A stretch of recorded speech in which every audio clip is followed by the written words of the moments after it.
آپ کیوں ان اصحاب کے ساتھ رضی اللہ نہیں لگاتے جب ان کا نام لکھتے ہیں آپ کتابوں میں، چاہے تاریخ طبری میں ہو، چاہے تاریخ ابن عساکر میں ہو، دیگر کتب میں ہو؟ آپ کیوں نہیں لکھتے مثال کے طور پر عبد الرحمن ابن عدیس بلوی جو بدری تھے ان کے ساتھ رضی اللہ کیوں نہیں لگاتے؟ جناب عثمان کے مخالفوں اور قاتلوں میں جن کا آپ نام لیتے ہیں، پہلے تو آپ نے یہ گیم کیا کہ مولا علی اور ان کے لوگوں پہ ڈالا تاکہ ہمیشہ کے لیے استعمال کیا جائے، جبکہ ان کا جو اصل قاتل تھا وہ حمران اسود بن سودان بن حمران تھا۔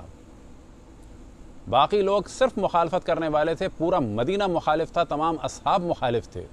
اور مخالفین میں جو سر فہرست تھے وہ عبد الرحمن ابن عدیس تھے رضی اللہ تعالی عنہ، عمر بن حمق خضائی رضی اللہ تعالی عنہ، محمد ابن ابو بکر رضی اللہ تعالی عنہ، عمار یاسر رضی اللہ تعالی عنہ، عبد الرحمن بن عوف،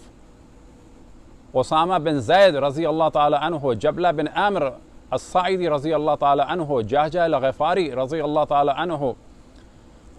حنیفہ بن یمان رضی اللہ تعالی، حذیفہ بن یمان رضی اللہ تعالی عنہ، حکیم بن جبلہ رضی اللہ تعالی عنہ، رفاع بن رافع الانصاری رضی اللہ تعالی عنہ، زید بن سوحان رضی اللہ تعالی عنہ، عبداللہ بن مسعود رضی اللہ تعالی عنہ، عبداللہ بن بدیل رضی اللہ تعالی عنہ، حدی بن حاتم رضی اللہ تعالی عنہ۔ سوال یہ پیدا ہوتا ہے کہ جب آپ قتل عثمان کو بیان کرتے ہیں اور کتابوں میں ان لوگوں کے ساتھ رضی اللہ نہیں لگاتے، تو آپ کی پہلی ذمہ داری اس ملک کے بعد یہ ہے کہ ان کے ساتھ بھی رضی اللہ لگائیں، ان کے ناموں کی مسجدیں بنائیں، ان کے ناموں کے آپ مدرسے بنائیں۔ جھوٹ بولتے ہیں کہ آپ تمام اصحاب کا احترام کرتے ہیں، آپ ان اصحاب کا احترام کرتے ہیں کہ جو اہل بیت کے مقابلے میں تھے، آپ ان اصحاب کا احترام کیوں نہیں کرتے؟ جبلہ بن عمر کا، عدیس بن عبد الرحمن بن عدیس کا، عمر بن حمق خضائی کا، جناب محمد ابن ابو بکر کا۔ تو جو آپ کر رہے ہیں وہ آپ کے نقصان میں جا رہا ہے۔ ڈریں اس سے کہ آپ کی نسلیں دین سے کہیں خدا نخواستہ نہ نکل جائیں۔ ہم تمام مسلمانوں کا احترام کرتے ہیں، تمام سنی ہمارے بھائی ہیں، تمام مذاہب اسلامی کا ہم احترام کرتے ہیں، تمام ادیان کا احترام کرتے ہیں، اور سب سے یہ کہتے ہیں کہ علمی گفتگو کریں۔ جو کسی کو احترام دیتا ہے، جو کسی کے لیے محترم شخصیت ہے کسی بھی دین کی، ان کا احترام کیا جائے، لیکن علمی طریقے سے ڈسکشن ہو۔ ہاں، پاکستان کے اور دنیا بھر کے جو حالات ہیں، علمی ڈسکشن کے بعد سزاؤں کا سلسلہ نہیں ہونا چاہیے، اور اگر آپ سزائیں چاہتے ہیں تو یاد رکھیں کہ سب سے پہلے سزا انہیں ہوگی کہ جو صحیح بخاری کو چھاپیں گے یا بانٹیں گے یا بیچیں گے یا انہیں صحیح کہیں گے۔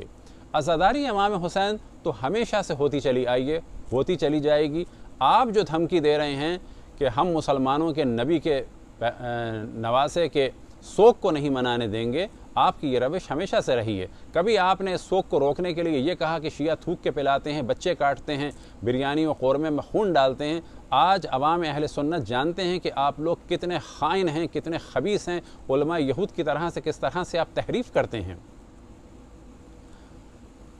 آپ لوگوں کے نکاح زنا سے، شراب سے نہیں ٹوٹتے، نواسے رسول کے ذکر سے ٹوٹتے ہیں۔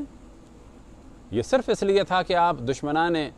رسول اور آل رسول کا دفاع کریں۔ بلا شک رسول اللہ سے جنگیں کی گئیں، بعد میں انہیں تبوک سے واپسی پر قتل کی کوشش کی گئی، اسی طرح سے ان کو زہر دیا گیا، پھر اس مافیا نے رسول کی آل پر ظلم کیا، قتل کیا۔ یہی وجہ ہے کہ آپ تاریخ سے رسول کی مظلومیت اور آل رسول کی مظلومیت کو چھپانا چاہتے ہیں۔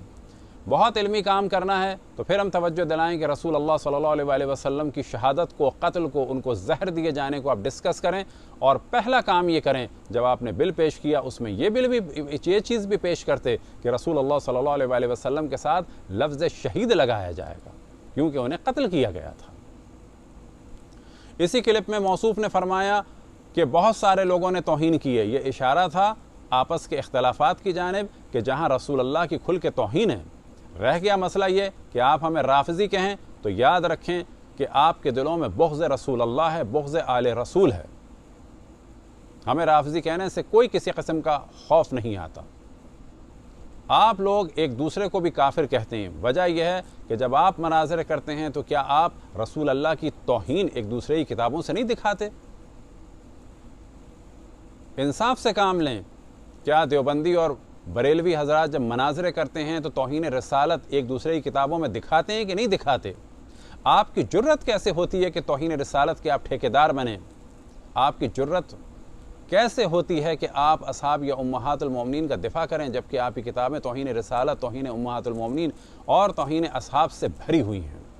یہ صرف آپ کا شور ہے کہ عام افراد پر اتنا پریشر ڈالا جائے کہ کہیں آپ کے راز کھل نہ جائیں۔ یہ جو مجالس کی آپ کی مخالفت ہے وہ صرف اس وجہ سے ہے کہ جب ذکر ہوگا کہ حسین کو کس نے قتل کیا، کہاں قتل کیا، کس نے زمین ہموار کی، کیا حالات تھے بعد رسول اللہ کے 50 سال کے بعد رسول کے نواسے کو قتل کر کے سر نو کے نیزہ پہ بلند کر کے شہر بشہر پھرایا جاتا ہے اور رسول کی نواسیوں کو در بدر پھرایا جاتا ہے، کیا حالات تھے بعد رسول اللہ 50 سال کے جو یہ نوبت آئی، کیا حالات تھے کہ رسول کی بیٹی کو قتل کیا گیا، رسول کے داماد کو قتل کیا گیا، رسول کے نواسے کو زہر دیا گیا اور ان کے جنازے پہ تیر چلا گئے، ان کو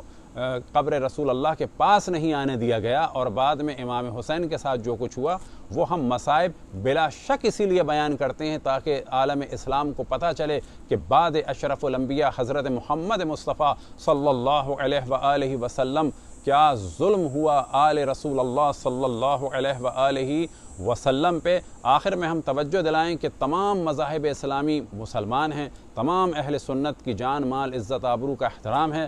ہم ان کے ہاتھ چومتے ہیں، وہ ہمارے بھائی ہیں، لیکن ہم انہیں آگاہ کرتے ہیں کہ ان کے درمیان ایک بہت بڑی تعداد ان علماء کی ہے کہ جو علماء یہود کی طرح سے حقائق کو چھپاتے ہیں، کہ جو بظاہر مسلمان نظر آتے ہیں لیکن ان کے دل توہین رسالت سے اور بغض رسول اللہ اور بغض اہل بیت علیہم السلام سے بھرے ہوئے ہیں۔ یاد رکھیں کہ رسول اللہ اور آل رسول اللہ کا ذکر نہ رکا نہ رک سکے گا، اور یہ بھی یاد رکھیں کہ آپ کے بڑے آپ سے زیادہ خبیث اور آپ سے زیادہ پاورفل تھے لیکن وہ بھی حسین کا ذکر نہ رکوا سکے۔ ہاں، اگر وہ لمیٹڈ ہوا تو وہ کرونا کی مشکل کے وجہ سے ہوگا، کیونکہ ظاہر ہے کہ وبا کی وجہ سے اگر میڈیکلی پوائنٹ آف ویو سے کنٹرول کیا جائے اور خاص لیمیٹیشنز ہوں تو اس کا ہم بھرپور دفاع کرتے ہیں کہ کسی بھی اعتبار سے کوئی بھی بیماری نہ پھیلے، لیکن اگر آپ دھمکیاں دے کے روکنا چاہیں گے تو یہ آپ کی بھول ہے۔